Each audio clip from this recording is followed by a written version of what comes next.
Hey footy fans, time for the round 10 recap. Sir Doug Nicholls round. It started in fine fashion when the Swans beat the Cats up in Darwin 164 to 100. The Swans handled the humidity well. They were a solid team, the Swans, who from the get-go were just on the front foot. They had that attacking mindset. They worked well together, moving the ball forward and also getting back on defence. Look, it was a great effort by the Swans. Anderson, Rao, Miller, Flanders and Sexton, all with 30-plus disposals each. Lukosius and Humphrey had 5 goals each. Ben King chipped in as well.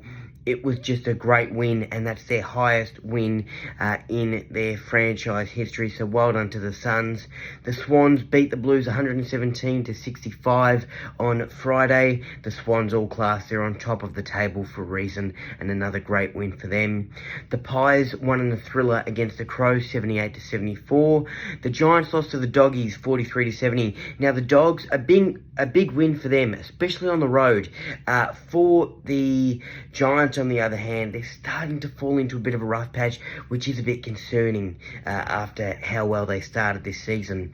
The Saints lost to the Fremantle Dockers. Freo eventually got there, a handy win on the road for them. The Saints, on the other hand, while question marks all around them and alarm bells everywhere, in my opinion.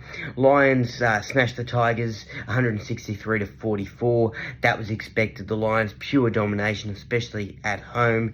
The Bombers beat the Roos 106 to 66. A decent start by the Roos, but eventually the Bombers took over and wrapped things up. Port Adelaide won in a thriller against the Hawks. Miracle comeback, 80 to 79 the final scores. Port, in the last 43 seconds, came back. They scored 2 goals in the last 43 seconds. Darcy Byrne-Jones, the hero, and the Hawks choked this one. They were up by, a comfortable margin, and let's face it, they got a bit too comfortable. They should have really been on top of their A game to close this game out. And Port Adelaide, well, they just had a bit of belief, and they conquered late in this match. The Eagles beat the Demons 105 to 70. The Eagles starting to pick up some really good form, especially at home. They're going well, and the Demons, on the other hand, just didn't have that effort and consistent hunger to want it. Reid had some great moments. Petrarca, not heavily involved, which concerned me. And I think that goes back to my point from last round, when he had a huge impact when Simon Goodwin moved him predominantly in that forward line to get goals, to, pick up the crumbs and get his team back into the game against the Blues. But in this game against West Coast, he needed to be in that midfield. And at times he wasn't. At times, when the ball was bounced for that centre contest, he was in the forward line. I would have loved to see him be mostly in the midfield role in this game. Instead, we saw a player like Isaiah Pickett and a couple others be in the midfield role. Eventually, at times, Petrarca did be in that midfield role, and he did have a couple decent moments, but not as consistent and not as dominant as he's been. Consistency is really what I'm chasing with Christian Petrarca. Hopefully he starts to pick up a great rhythm throughout the rest of the season, and hopefully Simon Goodwin can really make that rotation effectively at times, whether he wants him in the forward line. I'm telling you, against teams like West Coast, he needs to be in that midfield. Whereas against the Blues, when nothing was going for the Demons, that's when he should be in the forward line. All they need to do is get it forward, and he can maybe work a bit of magic.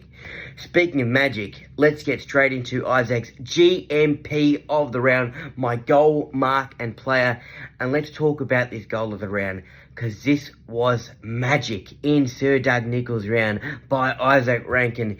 He found the ball, and just absolutely sensational what he can do with the footy. Any angle, he can pull out tricks out of his bag. A great goal, all class.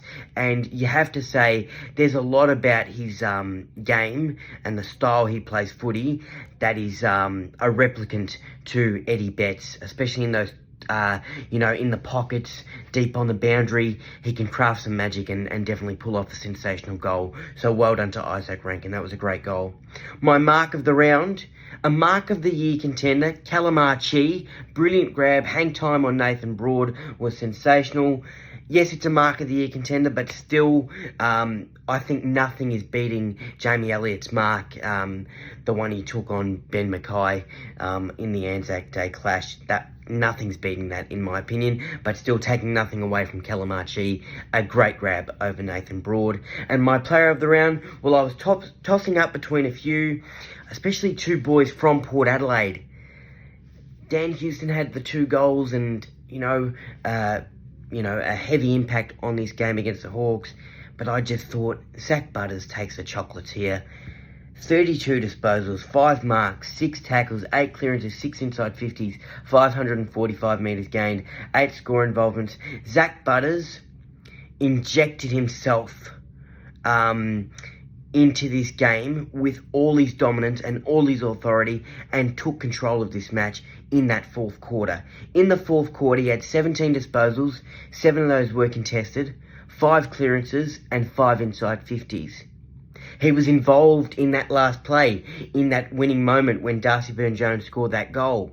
He was the guy who kicked it inside 50. He was the player who really said, let's go boys, we're still in this. I'll create something for you. All you got to do is finish it off inside 50.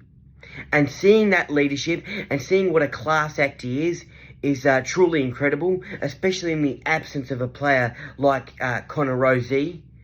Zach Butters is really stepping up to the plate, and especially in the absence of a player like Ollie Wines, who unfortunately went off in this game with heart palpitations. So wishing Ollie Wines all the best with his recovery.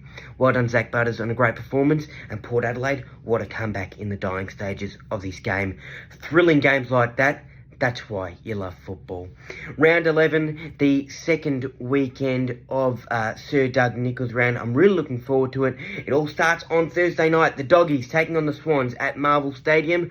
I think the Swans will be too strong for the Doggies, considering they have picked up some decent form recently. I think they'll be in the contest, but the Swans to win for me by 31 points. As always, you gotta love footy. If you like that recap, make sure to give it a thumbs up.